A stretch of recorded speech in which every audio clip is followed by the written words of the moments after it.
Halo teman-teman, salam sehat selalu untuk kita semua, salam sejahtera dengan saya Bung Ropan. Dan kali ini kita akan menyorot bagaimana STY akan menyiapkan tim senior dia. Ya, karena kita tahu dalam pemberitaan-pemberitaan sebelumnya Erick Thohir sebagai ketua umum PSSI sudah meminta STY untuk menangani tim U23 ya di Piala AFF pada 17-26 Agustus yang akan datang di Thailand. Ini untuk U23 ya. Kemudian ada Piala AFF juga. Ini Asian Cup untuk U23 juga yang akan berlangsung pada 6-12 September yang akan datang, di mana kita menjadi tuan rumah. Dalam hal ini adalah Stadion Manahan Solo. Itu tugas yang diberikan Erick Thohir terhadap STY. Tapi STY sekarang harus bisa juga memikirkan bagaimana dia mempersiapkan tim di Piala Asia. Karena kita sudah lolos ke putaran final Piala Asia. Ini pertaruhan bagi STY untuk bisa memberikan yang terbaik. Karena Erick seakan menantang STY untuk mampu lebih bagus lagi di dalam dia melihat mengevaluasi apakah STY ini terus akan diperpanjang, karena sejauh ini kan STY itu yang akan berakhir masa kontrak pada akhir Desember mendatang, ditambah lagi 6 bulan sampai Juni, dan Erick Thohir akan melihat lagi mengevaluasi ini. Jika oke, tentunya terus akan berlanjut, dan untuk menopang, untuk mendukung STY agar bisa mendapatkan kerangka tim yang bagus, bisa tampil maksimal di Piala Asia yang akan berlangsung di Qatar pada Januari-Februari 2024, maka PSSI dan tentunya Ketua Umum Erick Thohir ingin STY mengambil pemain-pemain terbaik, pilihan STY, dan kemudian berlatih ke luar negeri. Negara yang dituju adalah Turki. Nah, pada bulan Desember, mungkin pertengahan lah, tim nasional senior kita diperkirakan akan berangkat ke Turki untuk memulai pemusatan latihan di sana, berlatih sambil mencari lawan-lawan tanding untuk beruji coba. Ini juga dalam rangka sebelum menuju ke Qatar. Ya, pemilihan Turki ini sudah dipikirkan matang-matang tentunya oleh PSSI, dan Erick sudah menyetujui bahwa di sana satu hal yang tepat bagi STY dan pasukannya untuk TC, dan ini jangka panjang 3 minggu ya. Itu mungkin mulai terhitung dari ya mungkin tanggal 15 atau 16 Desember sampai pada mereka menuju ke Qatar ya. Mungkin sebelum tanggal 10 Januari 2024 STY sudah bisa memilih tim dia, tim terbaik dia. Entah dia akan membawa 23 pemain ke Qatar. Itu semua urusan bagi STY, tapi mereka sudah harus tiba di Qatar sebelum tanggal 10 pada bulan Januari 2024. Sehingga TC itu akan berlangsung dengan baik selama 3 minggu, dan Liga 1 di mana para pemain yang akan diambil tentunya akan berpengaruh bagi klub-klub yang menyetor pemain-pemain mereka ke tim nasional. Sehingga langkah kebijakan yang dilakukan oleh Erick ini adalah meliburkan. Mungkin mulai tanggal 19 Desember Liga 1 tidak dimainkan ya, sampai pada 3 Februari ini kalau nggak salah ya.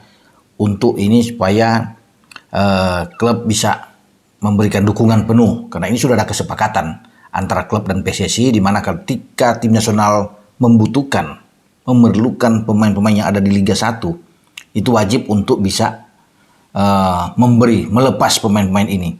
Jangan lagi seperti yang kemarin-kemarin dalam persiapan FIFA Matchday, terutama menghadapi Palestina di Surabaya, di Gelora Bung Tomo waktu itu, pemain-pemain banyak yang masih belum tarik ulur, ditahan oleh klub-klub, belum bisa bergabung, sehingga pemusatan itu latihan cuma datang dengan mungkin 7 pemain, 10 pemain, dari 15 pemain, jadi tidak serentak karena itu. Sehingga PSSI belajar dari pengalaman tersebut, tidak boleh. Ya. Sekarang harus klub mendukung, dan semua sudah menyatakan siap mendukung tim nasional jika diambil pemain-pemain dari klub manapun yang ada di Liga 1. Ya, karena ini demi untuk kepentingan bangsa dan negara. Sehingga wajib hukumnya, dan untuk itulah maka kompetisi Liga 1 itu diliburkan, sehingga tidak akan mengganggu juga. Kalau banyak pemain-pemain yang diambil tentunya kan akan berpengaruh dalam penampilan di Liga 1. Kalau ada 4-5 pemain top di sebuah klub, misalnya di Persija, di Persib Bandung, dan klub manapun, itu dalam pertandingan-pertandingan pasti akan pincang.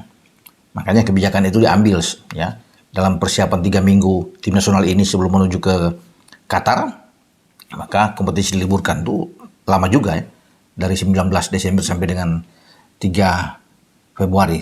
Namun ini suatu konsekuensi dari semua karena akan fokus ke tim nasional.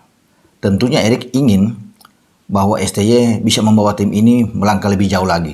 Karena kita tahu bersama tim nasional kita itu berada di grup D. Grup D itu dihuni oleh tim-tim kuat. Ada Jepang, ada Irak, dan juga ada musuh bebuyutan kita di Asia Tenggara, Vietnam. Dan kita diuntungkan dalam jadwal yang sudah diundi kemudian terjadi nanti di grup D ini, kita berada dalam pertandingan pertama itu menghadapi Irak, bukan langsung dengan Jepang. Justru Vietnam yang langsung dengan Jepang dalam pertandingan pertama. Jadi enak buat kita ketika harus bisa menghadapi Irak. Semoga bisa mendapatkan hasil yang baik, yang positif. Dan kemudian dalam pertandingan kedua kita ketemu Vietnam. Nah, Irak akan ketemu dengan Jepang. Ini menarik kalau kita bisa menang membuat kejutan menang melawan Irak. Wah, ini bagus. Dan menang lagi melawan Vietnam dengan 6 poin udah pasti kita lolos. Ini yang menarik. Ya. Kemudian kita nanti terakhir baru ketemu Jepang. Ya. Dan saya rasa kalau kita dengan persiapan yang matang, apalagi sudah mengambil beberapa pemain yang dikatakan grade A di Eropa, kemudian masuk dinaturalisasi di tim nasional kita bermain. Wah, ini bagus. 4-5 saja. Gak usah mulus-mulus untuk bisa bergabung dengan Jordi Amat, ya, Sain Patinama, Sandy Walsh, Elkan Bagot. Wah, ini bagus. Pemainnya bagus. Ada Mark Klok, ada Vano Lillipali, ada Rafael Struijk, ya, di sana Ivar Jenner. Ini akan menjadi sebuah kekuatan yang dahsyat bagi STY. Nah, cuma mungkin di sini ketika persiapan di Turki, ya pemain-pemain yang berlaga di Eropa tidak akan bergabung karena kompetisi kan akan berjalan terus, belum bisa diizinkan kecuali di perhelatannya di Piala Asia baru dilepas. Karena ini kan di bawah naungan FIFA juga, kalender resmi yang ada di AFC, sehingga wajib semua klub-klub di Eropa itu melepas, ya, termasuk dengan Jordi yang bermain di Malaysia. Kalau Liga Super Malaysia sedang berlangsung, kemudian ada TC kan pasti mungkin tidak akan dikasih. Tapi yang pemain-pemain yang ada di Liga 1 semua akan berangkat ke Turki. Nah, tapi kalau misalnya Asnawi yang bermain di Korea, kompetisi masih ada, belum bisa untuk bergabung. Demikian juga dengan Pratama Arhan misalnya yang bermain di Jepang. Ya, karena di Eropa itu kan kita tahu bersama masih ada Rafael Struijk, misalnya ada Ivar Jenner, ada Sandy, ada Sain yang berkompetisi di Eropa. Karena Sain kan di Norwegia, Sandy di Belgia. Nah, itu kemudian ada 2 anak muda yang saya sebut, Ivar Jenner di Belanda bersama dengan Rafael.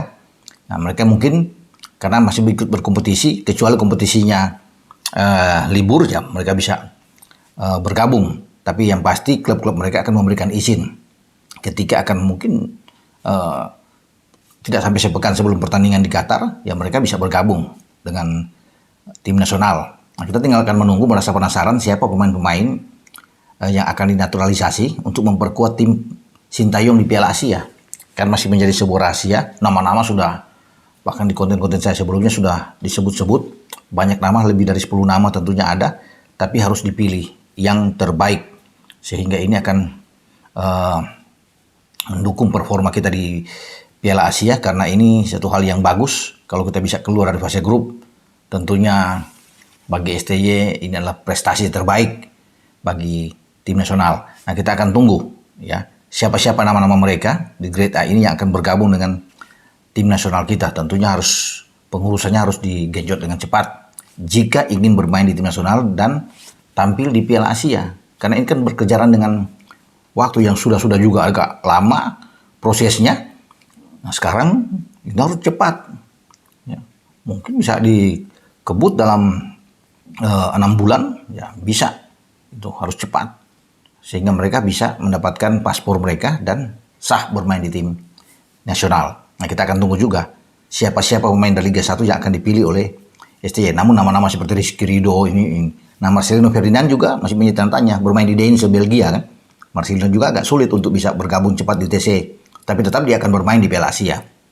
Ini prioritas utama bagi pemain-pemain yang bermain, yang berkompetisi di Eropa tentunya. Tapi di Liga 1 ya pasti, yang saya bilang tadi kan dari Rizky Ridho, ya banyak lah, Ricky Kambuaya, Mark Klok pasti akan ikut bermain lah di dalam tim nasional dan ikut ke Turki dalam rangka TC selama 3 minggu itu. Sampai di sini dengan saya, Bung Ropan. Ciao.